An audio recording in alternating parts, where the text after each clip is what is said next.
There's a watch that appeared on US presidents' wrists during a State of the Union address, on soldiers in 3 separate wars, in school classrooms across America, and if you were born in '90s, you've probably worn one. It's gone head-to-head with the Casio G-Shock for the title of the toughest watch. If you show someone a picture of it, they'll say, oh yeah, the Timex watch, even if they can't remember the model name. This is the Timex Ironman, the watch that became so common it stopped being a brand. Most products like this are built on massive advertising budgets, but the Ironman won by being that affordable price at just $40, incredibly durable and versatile. My name is Lucas, and this is the story of how a watch designed for extremal swimmers ended up being on the wrists of millions of Americans as an everyday essential. To understand how Timex created the Ironman, you need to understand that Timex has always been the company that made watches you didn't have to be careful with. Founded in 1854 as the Waterbury Clock Company in Connecticut, the company spent its first century making affordable timepieces for working Americans. They weren't competing with Swiss luxury brands. They were competing with not owning a watch at all. In the 1950s, Timex launched one of the most successful advertising campaigns in American history. Timex, it takes a licking and keeps on ticking. The ads showed Timex watches being subjected to absurd torture tests. They attached watches to boat propellers, froze them in ice blocks, dropped them from airplanes, and strapped them to cliff divers. The message was simple. Our watches are tough enough that you don't have to baby them. Look at that. It's still going, still ticking away smoothly. See that sweep hand go? That's the amazing Timex Waterproof. Waterproof, dustproof, shock-resistant. The watch that's built for punishment. And cheap enough that if one breaks, replacing it won't hurt. This idea of true durability, of making reliable products accessible to everyone, became Timex's DNA. By the 1980s, when quartz technology had made accurate timekeeping cheap and Japanese companies like Casio were flooding the market with affordable digitals, Timex needed to differentiate. What they could do was combine their reputation for toughness with specific functionality people actually needed. In 1986, Timex created a watch for the Ironman triathlon, an event where people swam 2.4 miles, biked 112 miles, then ran a marathon. The watch featured an 8-lap memory for tracking splits, water resistance for swimming, and buttons large enough to operate while your body was shutting down from exhaustion. They priced it at $40, slapped the Ironman logo on it, and expected to sell it to triathletes. Early adopters were exactly who Timex predicted: endurance athletes who needed timing functions during training. But within 2 years, something unexpected happened. The watch started showing up on people who would never compete in anything more strenuous than a softball game. The reason was simple. The features that made it good for triathletes made it good for everything else. Water resistance meant you didn't remove it for showers. The durable case survived being bashed during yard work. The Indiglo backlight, an advanced technology that brightly illuminated the entire display, was useful for anyone checking the time at night. And $40 made. Buying one easier than deciding whether to buy one. What transformed the Ironman from sports watch to cultural fixture was a series of adoptions by groups that had nothing to do with athletics. The military discovered it first for reasons that had zero connection to triathlon training. Soldiers needed watches cheap enough to be disposable if lost in combat, yet tough enough to actually survive field conditions. The Ironman cost $40, which meant losing one didn't require paperwork. But unlike other cheap watches, it actually survived. It handled rain, mud, river crossings, and being slammed against vehicles during operations. The Indiglo backlight let you check time without using a flashlight that might reveal your position. By the early 1990s, the Ironman had become the main ones for the US Army context through organic adoption, rather than official procurement. Soldiers wore them during Desert Storm, peacekeeping missions in the Balkans, and later in Afghanistan. This military association gave the watch credibility that advertising couldn't buy. If it was good enough for people whose lives depended on reliable equipment, it was good enough for everyone else. This military and rugged adoption naturally sparked one of the greatest rivalries in watch history: Timex Ironman versus Casio G-Shock. The battle for customers wasn't as overt as, say, the rivalry between Coca-Cola and Pepsi, but even so, things like this did happen.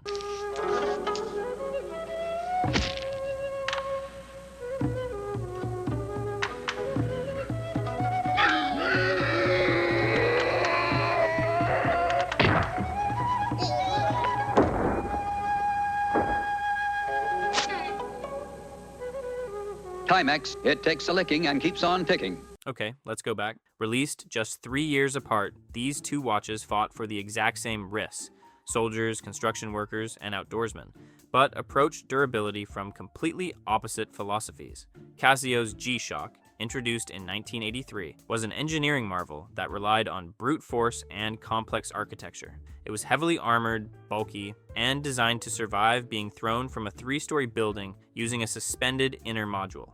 The Timex Ironman, on the other hand, relied on aerodynamic simplicity. It wasn't trying to survive a boom. It was trying to be so lightweight, streamlined, and low profile that it wouldn't get caught on equipment or smashed in the first place.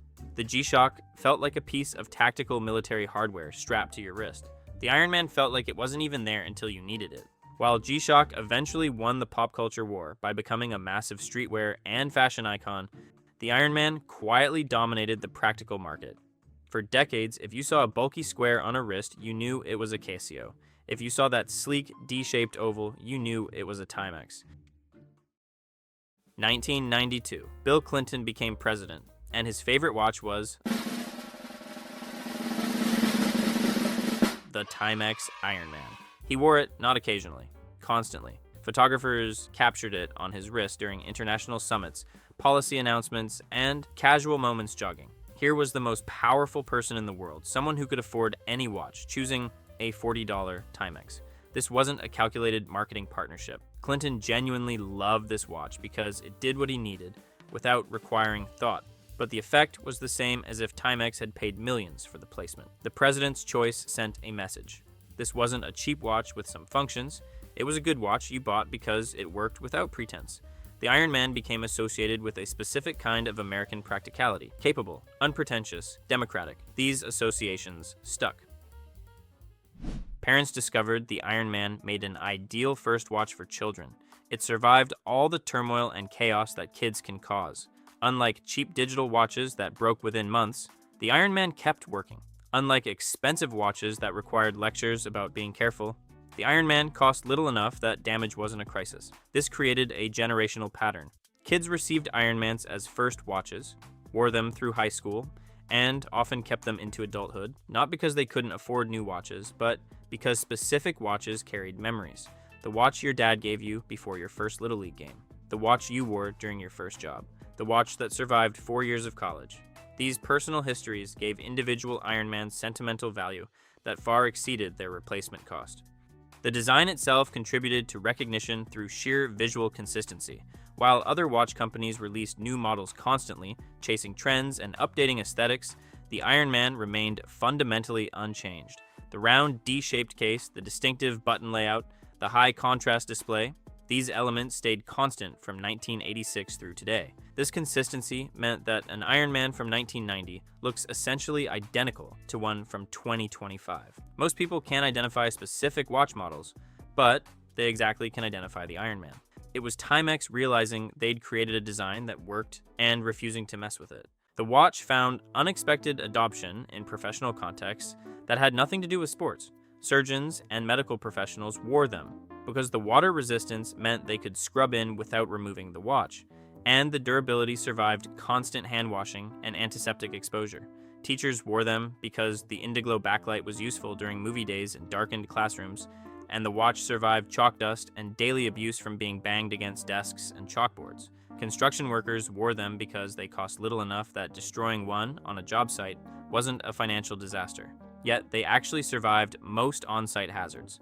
The Ironman became the answer to, "I need a watch that I don't have to think about," that Waterbury Clock Company once asked. The pop culture presence reinforced recognition without Timex paying for placement. The watch appeared in films and television shows as the default choice for characters who needed to look capable and unpretentious. Background actors wore them because they owned them. Prop departments used them because they looked right for certain character types. This organic presence in media created a feedback loop. People saw Ironmans on screen, bought them, wore them, appeared in photos and videos, and so on again and again. By the mid-2000s, Ironman had already become firmly entrenched in American pop culture, becoming a national classic. The longevity is remarkable for consumer electronics. The core Ironman concept, lap memory, split times, water resistance, Indiglo, durable case, hasn't changed fundamentally in nearly 40 years. You can buy a Timex Ironman today and receive essentially the same functionality at roughly the same inflation-adjusted price as the original. This consistency is extraordinary in a category where products typically evolve rapidly or disappear. The Ironman endures because the problems it solved in 1986 still exist in 2026. People still need affordable, durable watches with basic timing functions. With Ironman, Timex didn't rely on cutting-edge technology. They decided to make simple things so reliable that they would last for decades to come. Competitors have come and gone. Casio made sports watches with more features. Polar and Suunto created sophisticated training watches with advanced metrics. Fitness trackers and smartwatches promise to replace dedicated sports watches entirely. But the Ironman persists because it occupies a specific position. Good enough for serious use, cheap enough for casual purchase, simple enough to use without learning, tough enough to survive abuse. In short, universal. Smartwatches require charging, software updates, and eventual obsolescence. The Ironman requires a battery change every few years. It's this simplicity for which these watches are valued. The watch also became a symbol of a particular relationship with possessions. In an era of planned obsolescence and constant upgrades, the Ironman bought once and for life. People who owned Ironmans for 10, 15, 20 years weren't making do with outdated technology. They were using tools that still performed their function perfectly. The watch became classic. That was about choosing products that lasted. What makes everyone know this watch isn't advertising, celebrity endorsement, or artificial scarcity. It's 40 years of presence in our everyday life. On our parents during weekend yard work, on kids during first swimming lessons, on presidents during speeches. The Ironman became part of the visual landscape of American life through sheer ubiquity and longevity. It's the watch equivalent of a white t-shirt or blue jeans. Basics, functional, and everywhere. You don't think about it, you just know it. That's why everyone knows this $40 watch. Sometimes the most recognizable products aren't the ones that demand attention. They're the ones that quietly work in the background of life until you realize they've always been there. Now, I would love to hear from you. Have you owned one of these iconic little watches? If you have, let us know in the comments below, and we'll see you in the next one.